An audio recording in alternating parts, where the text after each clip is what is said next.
think public access television is critically important to our democracy.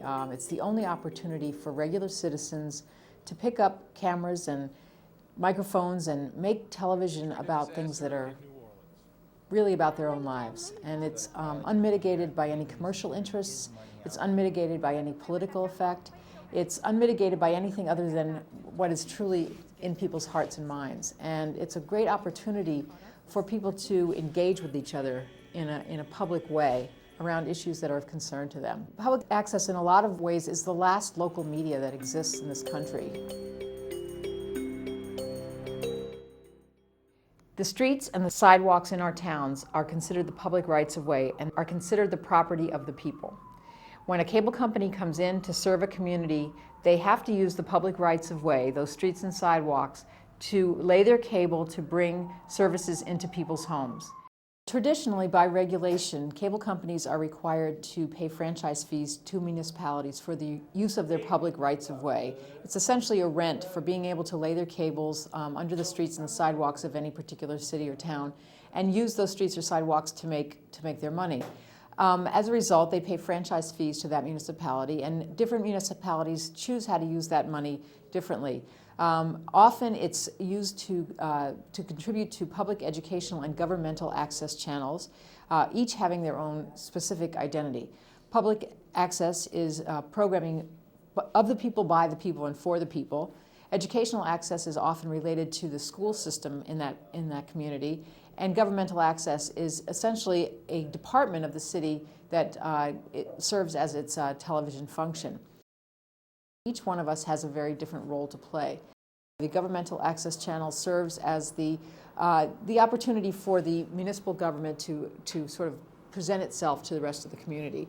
The educational access channels serve as a doorway into the school system and into what the youth in the community are doing. And the public access channels here at CCTV are an opportunity for adults, children, seniors, linguistic minorities, recent immigrants, people from any background at all to come and get skills and present the reality of their lives here on our free community cable channels. So we're very fortunate here in Cambridge that we had the city municipal officials here in Cambridge had the foresight to develop this extensive array of opportunities for people to use the cable system here in Cambridge. It's really important to understand that there is an inherent difference in the content of what's on these channels. Public access channels serve as a First Amendment forum, which means that they are not subject to censorship by the staff of the channel or by the government in that city or town. This is really critically important. Anything that is considered protected speech under the First Amendment is allowable on public access channels. This is not the case with educational or governmental access channels. In the case of educational channels, the school system can determine what content is appropriate for those channels. And the same is true of the governmental access channels. So it's very important, if it is determined by the city or town that these facilities are shared, it is really critically important to understand that the content of the programming produced for each of the three entities could be very, very different.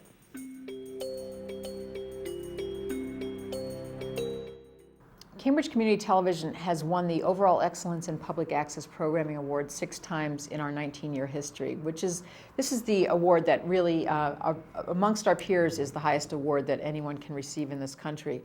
And I want to say that I think that Cambridge Community Television is really a jewel here in Cambridge. It's really we call ourselves the voice and vision of Cambridge. And I think that any community deserves to have that. Here at CCTV, we have sort of expanded the concept of public access television, which traditionally was simply providing the tools and the training for people to produce television programming.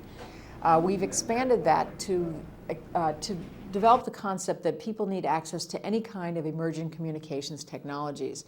So in 1996, we opened a computer lab called Computer Central in order to provide access to the internet and computers for people who didn't have them in their homes or in their workplaces.